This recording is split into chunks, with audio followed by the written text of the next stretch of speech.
June 24th, 1497. The morning fog was lifting off this crazy wild coastline, and I was standing at what I was convinced was the northeastern edge of Asia. I had 18 exhausted sailors behind me, a month's worth of Atlantic storms in my bones, and King Henry VII's promise of riches ringing in my ears. Problem was, this place looked nothing like the spice markets of Marco Polo's stories, and I was starting to suspect I might have made an F-up. My name is John Cabot, and this is the AP US History My Story podcast.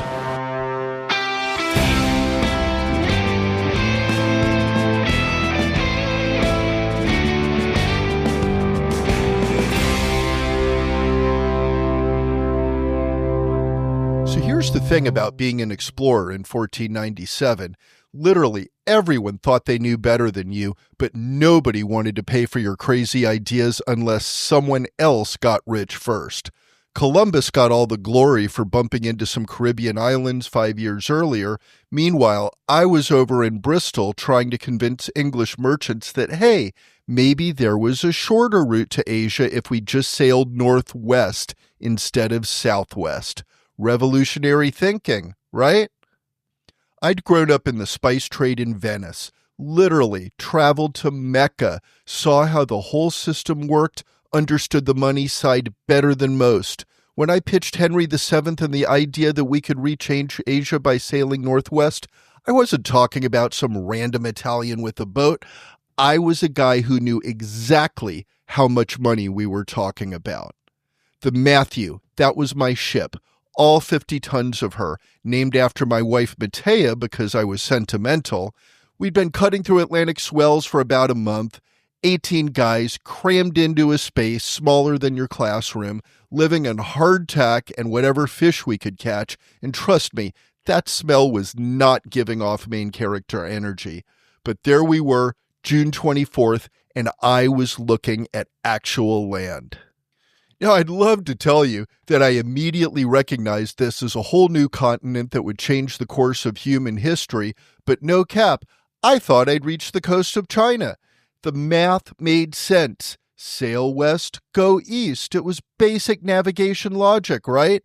Except instead of silk and spices, I was looking at pine trees, rocks, none of which were screaming ancient Chinese civilization. So I went ashore. I was the only guy who did because my crew was sus about the situation.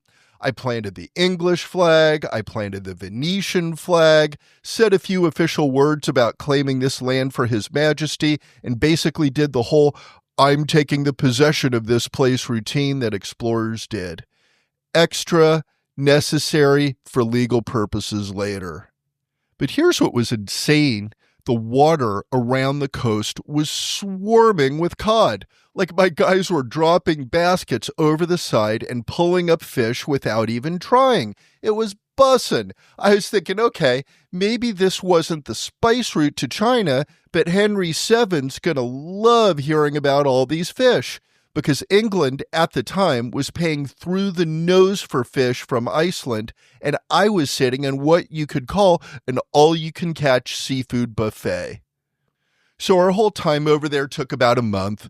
We explored the coastline, named a bunch of stuff, Cape Discovery, Island of St. John, blah, blah, blah, and I kept detailed notes that have disappeared because apparently preserving historical documents wasn't a priority back then. I was convinced that if I could just sail a little bit further west, I'd hit Japan and I'd come back loaded with enough treasure and enough fish to make everyone forget Columbus ever existed. We sailed back to Bristol by August 6th. It was a 15-day crossing. It was really the smoothest part of the whole trip. King Henry was so impressed that he gave me 10 pounds, which I know doesn't sound like a lot now, but back then it was pretty decent money, and he gave me permission to mount a bigger expedition. I'd convinced him that I'd found the back door to Asia and that England was about to become the greatest trading empire in the world. So let's talk about why Europeans were obsessed with finding new routes to Asia, because it's actually wild how this basically drove everything that happened in the late 1400s. The Ottomans had completely locked down the traditional spice routes through the Eastern Mediterranean. These are the routes that brought pepper, cinnamon, nutmeg, all the good stuff that made food actually edible before refrigeration existed. Europe was dying for spices, and the middlemen were charging insane markups. Portugal had figured out they could sail around the southern tip of Africa. Shout out to Bartholomew Diaz and Vasco da Gama for that genius move, but it was still a massive journey. Spain got lucky with Columbus stumbling into the Caribbean, but he died thinking he'd reached the Indies, which is still kind of a bummer for him. But England was getting left out of the whole age of exploration party, and Henry VII was not having it. The math was perfect. If the Earth was as small as we thought, and everyone believed it was about 17,000 miles instead of the 24,000 that we know today, then sailing west from northern Europe should get you to China faster than any southern route. It was the smart business move. It was competitive advantage. It was giving England's about to become the richest country in Europe. Except, plot twist, there was this massive continent in the way that nobody knew existed. North America said not today to my Asia dreams, but that turned out way better for England in the long run. My little voyage gave England its first legitimate claim to North American territory. Every single English colony that got established later, from Virginia to Massachusetts to even Canada, all traced back to me planting those flags on that rocky coast. And here's something that's even more crazy. I wasn't trying to colonize anything. I was trying to establish trade routes. The whole concept of settling in North America and building permanent communities, that wasn't even on the radar yet. We were thinking about trading posts and quick cash. My discoveries also kicked off this whole obsession with finding the Northwest Passage, the idea that there had to be a water route through or around North America to get to Asia. My son Sebastian spent his whole life chasing that dream, and explorers kept looking for it for centuries. Spoiler alert, it exists, but it's not exactly practical, especially with the 16th century technology that we had. So it winds up that I disappeared completely on my next voyage in 1498. I got the money from Henry. I took 5 ships, 300 men, enough supplies for a year, and then poof, just vanished. Some say we got wrecked in a storm. Some say we made it back, but I died in England. Some say we established the first Christian settlement in Newfoundland. It's still a mystery to this day.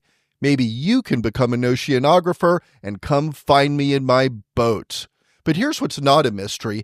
That one successful voyage in 1497 set the entire trajectory for English involvement in North America. In other episodes of this podcast, you'll hear a lot from the people who followed in my footsteps. Folks like the settlers at Jamestown in Virginia, the Pilgrims in Massachusetts, and eventually the whole colonial enterprise that led to the American Revolution.